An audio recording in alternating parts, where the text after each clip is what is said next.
Kitchen appliances from Cucina.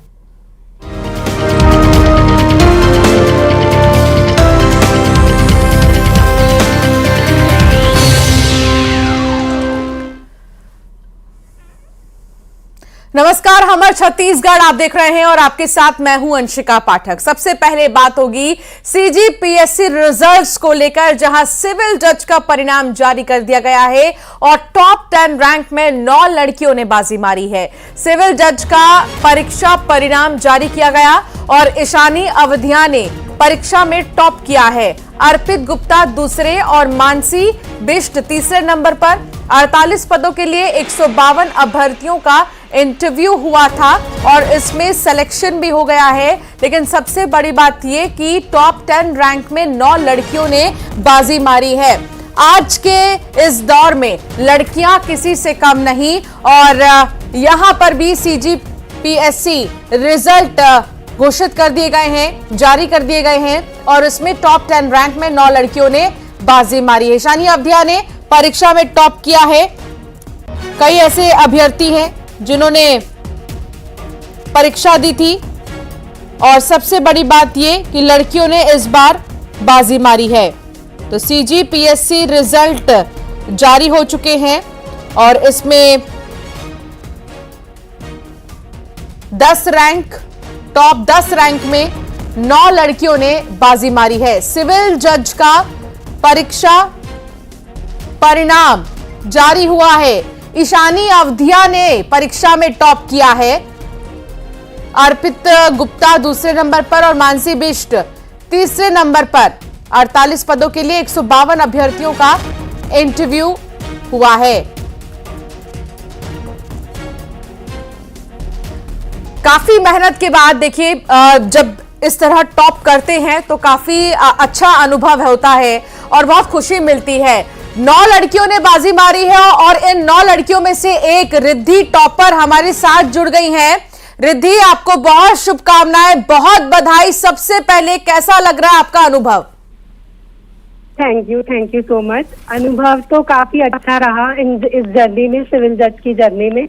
और मेरे mentor, मेरे गाइड, चाणक्य लॉ एकेडमी के मेरे गुरु श्री नितिन नामदेव सर, उनका शुरू से ही गाइडेंस रहा और मेरे माता पिता, उनके सपोर्ट से ही जो है मैंने ये मुकाम हासिल किया है। तो इसका पूरा श्रेय मैं अपने माता पिता और अपने गुरु को देना चाहूंगी। बिल्कुल रिद्धि, और आपको बहुत शुभकामनाएं कि आप इसी तरह आगे बढ़ते रहिए। और हम बहुत खुश हैं, आज बहुत गर्व महसूस हो रहा है कि भारत की बेटियां हर क्षेत्र में आगे हैं और आप भी उन टॉपर्स में से एक हैं जिन्होंने एक तरह से नाम रोशन कर दिया है। बहुत शुक्रिया जुड़ने के लिए हमारे साथ और अपने अनुभव को साझा करने के लिए। आगे बढ़ेंगे और बात करेंगे पेंड्रा की, जहां पेंड्रा में 2 शराबी शिक्षकों पर कार्रवाई की गई है। 2 शराबी शिक्षकों को निलंबित कर दिया गया है। वेतन वृद्धि रोक कर चेतावनी दी गई थी। मरवाही ब्लॉक के 2 शिक्षक निलंबित किए गए हैं। आपको बता दें कि टापर मेहरी स्कूल के शिक्षक निलंबित किए गए हैं। मरवाही ब्लॉक शिक्षा अधिकारी की कार्रवाई सामने आई है। दरअसल बीते कुछ दिनों से दोनों ही शिक्षकों को लेकर तमाम शिकायतें मिल रही थी। छात्रों ने जब अपने परिजन को बताया, वहां पर पढ़ने जा रहे जो विद्यार्थी है उन्होंने जब अपने परिजनों को बताया था तो परिजन काफी गुस्सा हो गए थे, क्योंकि मेहनत से अभिभावक बच्चों को पढ़ाते हैं और ऐसे में जब स्कूल में शराब के नशे में धुत प्रिंसिपल नजर आए, शिक्षक नजर आए, तो गुस्सा यहां पर परिजनों का फूटा और अब ये कार्रवाई की गई है।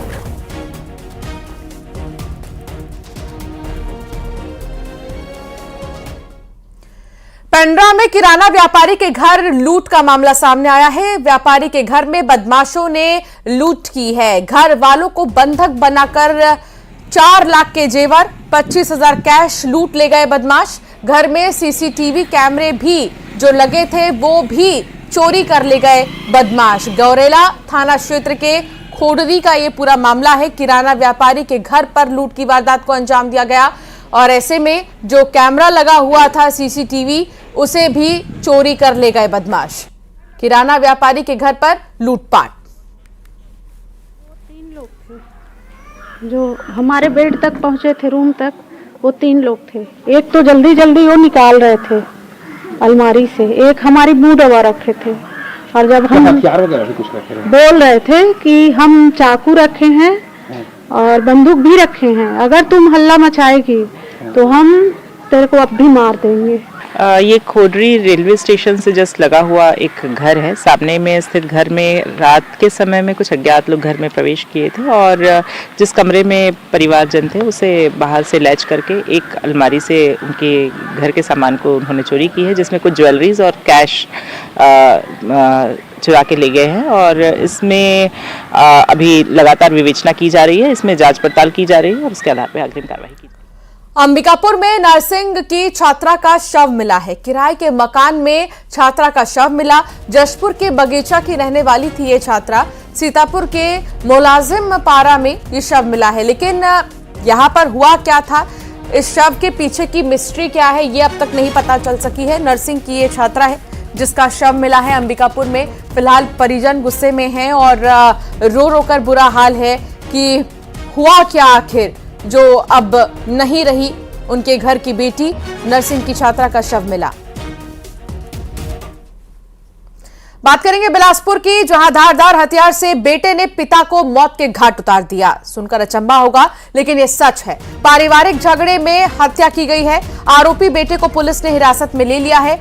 आरोपी बेटे से पूछताछ की जा रही है। कोनी थाना क्षेत्र के बड़े कोनी की ये पूरी घटना, जहां बेटे ने ही पिता की हत्या कर दी। किस बात को लेकर हत्या की बेटे ने, इसकी जानकारी अभी नहीं मिली है, लेकिन धारदार हथियार से बेटे ने पिता को मौत के घाट उतारा है। पारिवारिक झगड़े में बेटा इतना ज्यादा गुस्सा हो गया कि पिता की ही हत्या कर दी।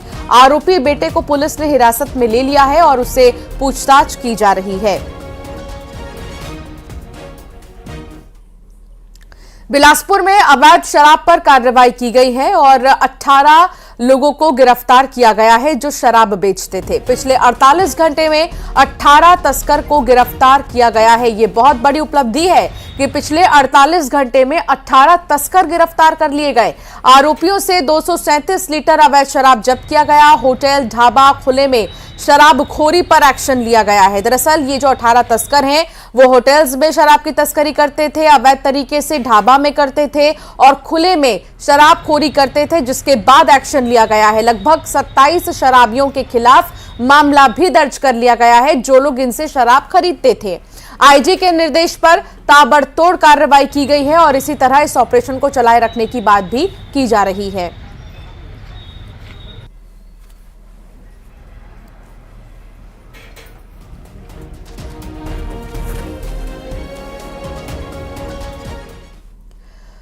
दुर्ग में नशे के सौदागरों पर कार्रवाई की गई है। ब्राउन शुगर बेचते थे 2 तस्कर गिरफ्तार कर लिए गए। 520 पुड़िया में 380 ग्राम ब्राउन शुगर जब्त किया गया। जब्त ब्राउन शुगर की कीमत करीब 30 लाख रुपए है। दुर्ग रेलवे स्टेशन के पास ड्रग्स बेच रहे थे। नशे के खिलाफ मोहन नगर पुलिस ने ये कार्रवाई की है। ब्राउन शुगर को जब्त किया गया है भारी मात्रा में और जो लोग इसकी तस्करी करते थे, जो लोग बेचते थे, उन पर भी कार्रवाई की गई है। तो वहीं भिलाई में आग का तांडव देखने को मिला। किराना और कपड़े की दुकान में भीषण आग लग गई। आग लगने का कारण अभी अज्ञात बताया जा रहा है। काफी मशक्कत के बाद आग पर काबू पाया गया। खुर्सीपार थाना क्षेत्र का यह पूरा मामला बताया जा रहा है। आग की चपेट में किराना दुकान और कपड़े की दुकान। काफी भयावह और भीषण आग। एक्सक्लूसिव तस्वीर आपकी टेलीविजन स्क्रीन पर। भिलाई में कपड़े और किराना की दुकान में आग लग गई, लेकिन आग लगने के कारण अभी भी अज्ञात है। ये नहीं समझ आ पाया है कि आग लगी तो लगी कैसे। नुकसान लाखों का हुआ है। काफी मशक्कत के बाद आग पर काबू पाया गया। सूचना जैसे ही मिली, दमकल विभाग की गाड़ियां मौके पर पहुंची और दमकल कर्मियों ने फुल प्रेशर के साथ पानी छिड़ककर आग को बुझाया है। फिलहाल आग पर काबू पा लिया गया है। ये किराना और कपड़े की दुकान थी जिसमें भीषण आग लगी। मिथिलेश ठाकुर संवाददाता साथ जुड़ गए हैं। मिथिलेश, आग लगने के कारणों का क्या पता चल सका है? देखिए, आग के कारण फिलहाल पता नहीं चल पाया है और इसकी पूरे मामले में जांच की जा रही है। जांच के बाद में ये पता चलेगा कि आखिरकार आग कैसे लगी थी। लेकिन इस आग लगने से लाखों का नुकसान जरूर हुआ है और साथ ही जो है कई लोगों की जान बच सकी है, क्योंकि जिस क्षेत्र में ये आग लगी थी वो काफी घना क्षेत्र कहलाता है, भिलाई का कुर्सी पार का क्षेत्र है। वहां पर देर रात इसकी घटना हुई थी। सूचना मिलते ही तत्काल अग्निशमन का दल वहां पर पहुंचा और काफी घंटों की मशक्कत के बाद आग पर काबू पाया जा सका। तो नुकसान काफी हुआ है, लेकिन आग कैसे लगी इसका पता नहीं चल पाया है। जब जांच की जाएगी तो जांच में बहुत कुछ सामने आ पाएगा कि आखिरकार वजह क्या थी। जी, बहुत शुक्रिया जानकारी साझा करने के लिए मिथिलेश। बिलासपुर में खनिज विभाग ने बड़ी कार्रवाई की है। अवैध रेत खनन और परिवहन पर कार्रवाई की गई है और 2 पोकलेन और 3 हाइवा जब्त किए गए हैं। वाहन मालिकों के खिलाफ भी केस दर्ज कर लिया गया है। दरअसल यहां पर आए दिन अवैध तरीके से रेत माफिया खनन करते थे और रेत भरकर यहां से लेकर जाते थे, जिसके बाद पुलिस ने कार्रवाई की है और रेत माफियाओं के खिलाफ भी कार्रवाई की गई है। कनेक्शन कहां तक जुड़े हुए हैं, ये खनन का काम कहां तक फैला हुआ है, कौन मालिक है, किसके कहने पर यहां पर खनन किया जाता था अवैध तरीके से, इन तमाम पहलुओं पर पुलिस अभी जांच कर रही है। लेकिन जिन वाहनों से रेत को ले जाया जाता था उन वाहन मालिकों के खिलाफ भी केस दर्ज किया गया है।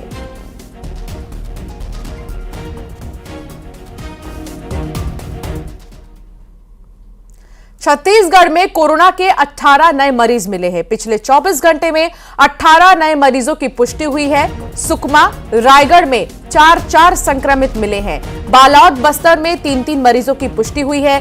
बेमेतरा, बलौदाबाजार, कांकेर में 1 केस आए हैं। 24 घंटे में 4714 सैंपल्स की जांच हुई है और प्रदेश में एक्टिव मरीजों की संख्या 112 है। ज्यादा तेजी से संक्रमण ना फैले, इसके लिए कोविड के गाइडलाइंस को ध्यान में रखना बहुत जरूरी है। सावधानी ही एकमात्र विकल्प है। जितनी सावधानी आप बरतेंगे उतना ही आप कोविड से बचेंगे। 18 नए केस कोविड के छत्तीसगढ़ में आ गए हैं। कुल एक्टिव संख्या अगर हम देखें मरीजों की तो 112 हो गई है। लगातार स्वास्थ्य मंत्रालय से लेकर राज्य में स्वास्थ्य मंत्रियों द्वारा यही अपील की जा रही है कि कोविड के गाइडलाइन का पालन करें।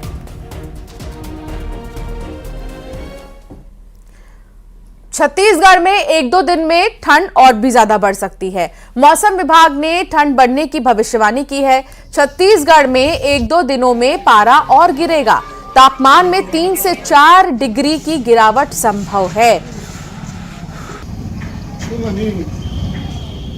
तापमान में गिरावट दर्ज की जाएगी और मौसम विभाग की तरफ से अनुमान जताया गया है कि लगभग 3 से 4 डिग्री की गिरावट संभव है।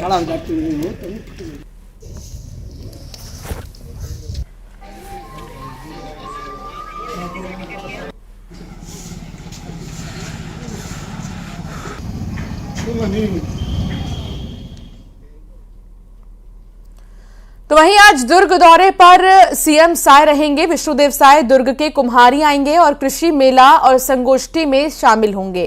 खपरी गांव में कृषि मेला और संगोष्ठी संत समागम में शिरकत करेंगे। सीएम गिरहोला गांव में भी संत समागम में शामिल होंगे। तो विष्णुदेव साय का आज दौरा है और वो कई ऐसे कार्यक्रम हैं महत्वपूर्ण जिसमें शामिल होंगे। छत्तीसगढ़ के मुख्यमंत्री हैं विष्णुदेव साय और उनका आज दुर्ग दौरा है।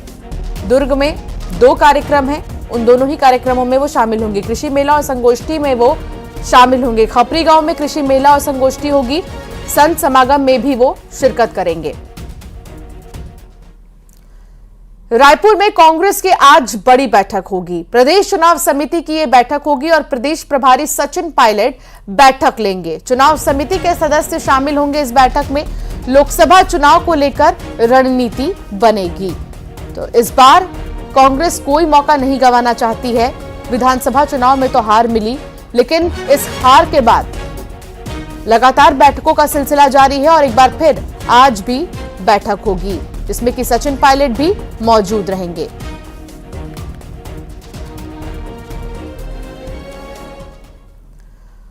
और अब बात आज के दिन की, यानी कि 12 जनवरी की। स्वामी विवेकानंद की जयंती को आज पूरा देश राष्ट्रीय युवा दिवस के रूप में मना रहा है। राष्ट्रीय युवा दिवस के मौके पर छत्तीसगढ़ के डिप्टी सीएम अरुण साव बिलासपुर स्थित विवेकानंद उद्यान पहुंचे। उन्होंने विवेकानंद की प्रतिमा पर माल्यार्पण कर युवाओं को स्वामी विवेकानंद के दिखाए रास्ते पर चलने का आह्वान किया है।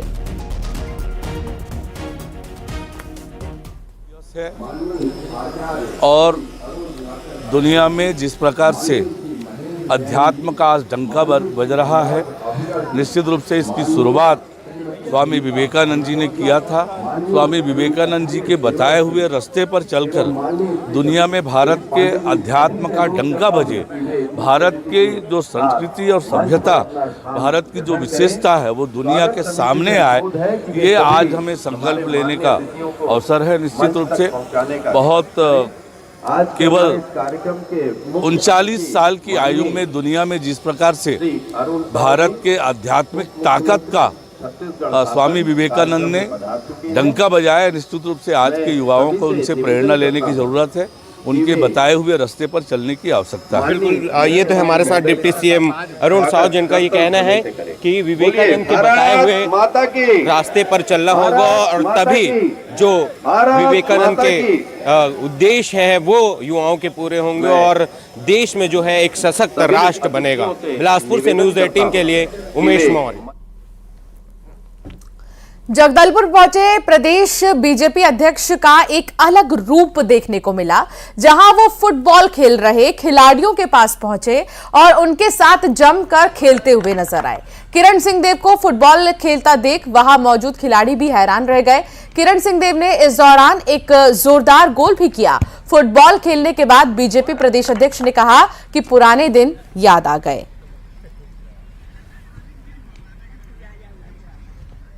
बहुत अच्छा लगता है खिलाड़ियों के बीच जाकर। जी क्या कहेंगे भैया युवाओं को, खिलाड़ियों को क्या कहेंगे? नहीं, युवाओं का देश है, युवाओं के लिए है ये, और युवा ही हमारे देश को सुगठित और आगे बढ़ा के ले जाएंगे, इसलिए उनको बहुत बहुत बधाई। चलिए खबरों में आगे बढ़ेंगे, बात करेंगे सूरजपुर की और बात करेंगे रामानुजनगर ब्लॉक की, जहां कुछ स्कूली मासूम बच्चों के काम करने का वीडियो सामने आया है, जिसमें बच्चे कच्ची सड़क पर मिट्टी भरकर मरम्मत करने का काम कर रहे हैं। देखिए यहां पर बच्चों ने सड़क के लिए खुद जिम्मा उठा लिया है ठीक करने के लिए, जिस पर जिला शिक्षा अधिकारी ने संज्ञान लिया और मामले की जांच कराने के लिए श्रम विभाग को पत्र लिखा है। दरअसल कैलाशपुर गांव में 5 किलोमीटर की कच्ची सड़क को बनाने के लिए ग्रामीणों ने कई बार गुहार लगाई, लेकिन आज तक ये सड़क नहीं बनी है। सड़क का टेंडर होने के बाद निरस्त हो गया, जिसके बाद प्राथमिक शाला के बच्चों से सड़क पर मिट्टी भरवाई गई। बताया जा रहा है कि स्कूल की छुट्टी के बाद इन बच्चों से काम करवाया गया, जिसका वीडियो अब वायरल हो रहा है। हालांकि न्यूज़ 18 वायरल वीडियो की पुष्टि नहीं करता।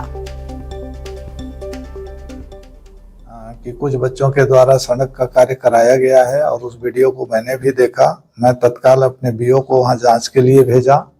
जांच में पाया गया कि किसी राजेश साहू नाम के व्यक्ति ने बच्चों को चॉकलेट का प्रलोभन दे करके तगाड़ी से मिट्टी वहां पे डलवाया है। हमारे विकासखंड शिक्षा अधिकारी ने जांच में बताया कि वो स्कूल से जब बच्चे छुट्टी होकर के घर चले गए, उसके बाद उसने काम कराया है वहां पे। हम उस पे लेबर श्रम अधिकारी को बुलाए हुए हैं, लेबर ऑफिसर अभी मेरे पास आए हुए हैं और उनको मैं पत्र दे रहा हूं, वो जांच करा करके उस पर। बलौदाबाजार में एक बार फिर मानव तस्करी का मामला सामने आया है, जहां भाटापारा में मजदूरों को ले जाने के लिए 2 लोगों को 12 लाख रुपए देने के आरोप लगे हैं, लेकिन दोनों यहां से मजदूर नहीं ले गए।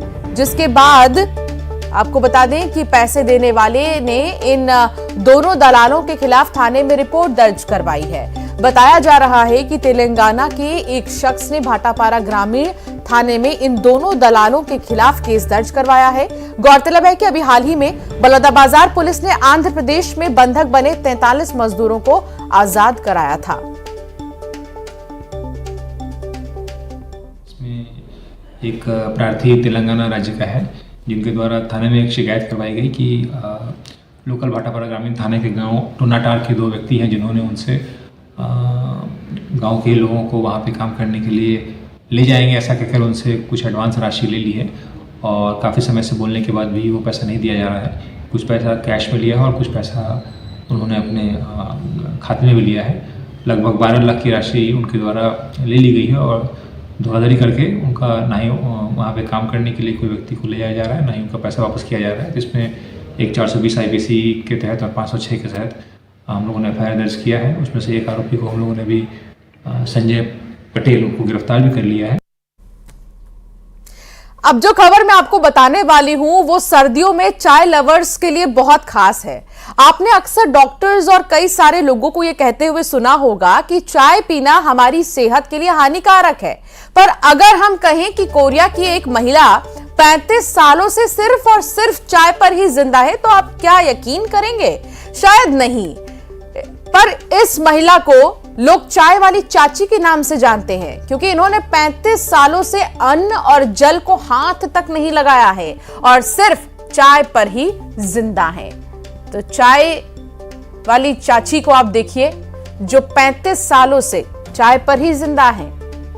कभी खाना नहीं खाया उन्होंने, अन्न नहीं खाया, लेकिन चाय के सहारे ही 35 साल लगातार।